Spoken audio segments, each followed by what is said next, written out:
Viva Voz, com Vera Magalhães.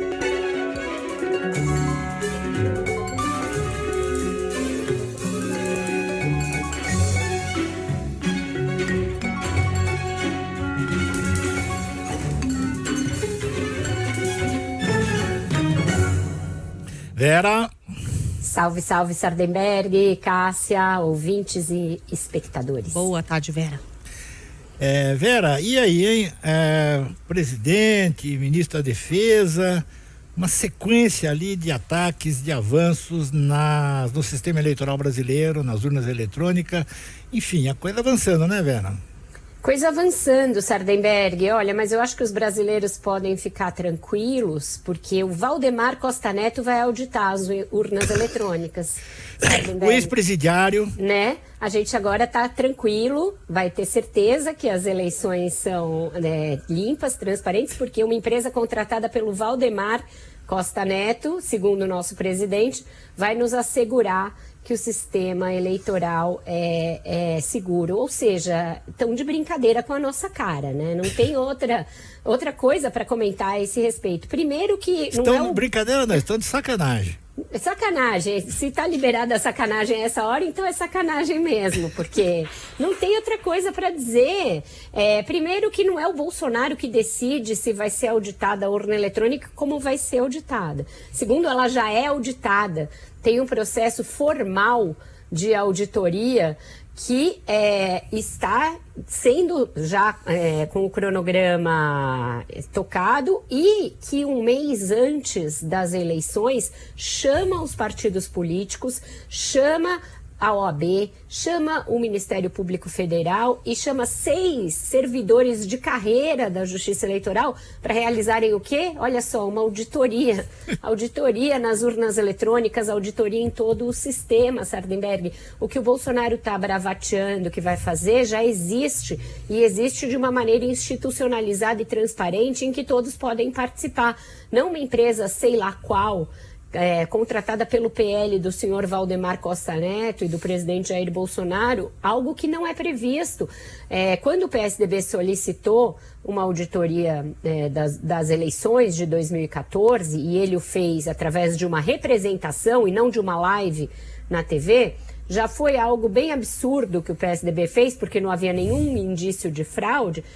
O TSE aprovou a auditoria pedida pelo PSDB, o partido pôde designar uma empresa, essa empresa teve acesso a tudo, todos os documentos, todas as máquinas e tudo, e não constatou nenhuma fraude.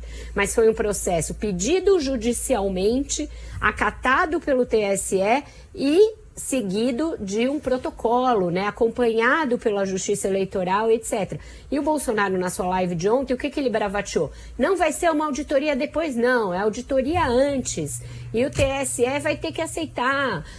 E as Forças Armadas não vão ser só espectadoras. Ontem foi noticiado um ofício do ministro da Defesa para o TSE, instando o Tribunal Superior Eleitoral a divulgar as questões apresentadas pelas próprias Forças Armadas a respeito da segurança das urnas.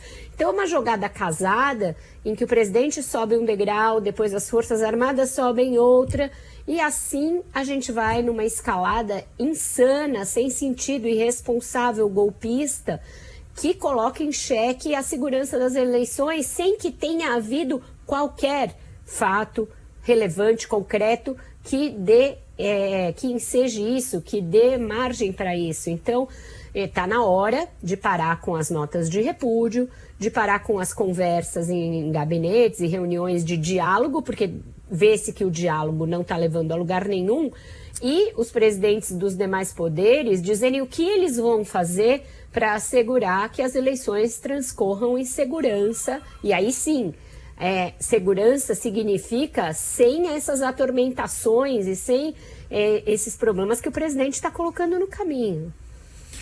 Agora, na verdade, acho que ele nem quer auditoria, quer nada, ele quer tumultuar e levantar dúvidas sobre o sistema, né?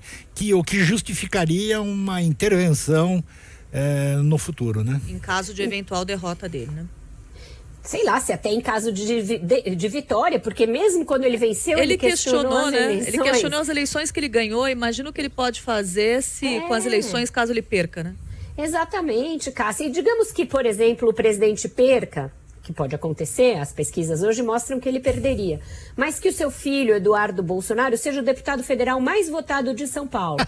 Algo que também é uma possibilidade, segundo as pesquisas. Boa, né? Tá bem pensado. E o Boulos, quer dizer, em São Paulo não foi fraudado e no resto do país foi fraudado. Vai ser isso que ele vai dizer? Vejam como essas coisas não fazem sentido. É lógico que o bolsonarismo ainda é uma força eleitoral grande, as pesquisas mostram que ele está inclusive se recuperando, porém ele tem uma rejeição por razões que a gente assistiu ao longo desses 3 anos e tanto de governo. Mas tem uma base bolsonarista forte, capaz de fazer com que o seu filho Eduardo seja o deputado federal mais votado de São Paulo. E aí? Como fica esse discurso sem pé nem cabeça, segundo o qual as urnas eletrônicas, que não são ligadas à internet, que não estão conectadas a nenhum terminal, que segundo o qual elas são passíveis de fraude? Elas não são. A gente usa esse sistema desde 1996. Pode ter ouvinte que fala, nossa, a Vera agora está monotemática, só fala desse assunto. Mas, gente, esse é o assunto mais importante desse ano. As eleições são o que vão definir os nossos 4 anos, a nossa próxima década, o que o Brasil será daqui para frente, num momento em que as nações estão em profunda transformação, o trabalho, o clima, a saúde, são assuntos em profunda transformação. Se a gente permitir que coloquem obstáculos e que atormentem o processo eleitoral, a gente vai sofrer as consequências disso. Hoje eu escrevo na minha coluna do Globo, já para terminar, antes que a Letícia nos mate, o tanto que o trumpismo deixou de sequelas para a democracia norte-americana.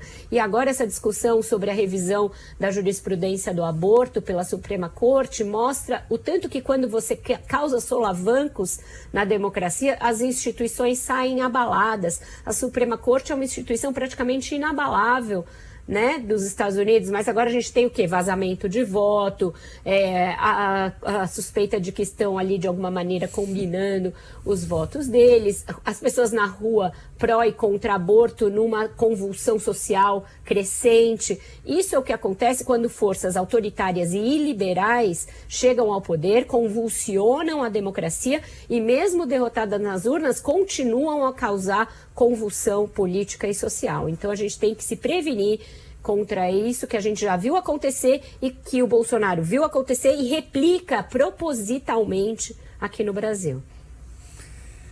Vera Magalhães, muitíssimo obrigado. Olha, Vera, antes de terminar, a informação aqui de que o Alckmin está com Covid e que ele vai participar do lançamento da chapa Lula-Alckmin amanhã por videoconferência. Vai fazer o discurso dele remotamente.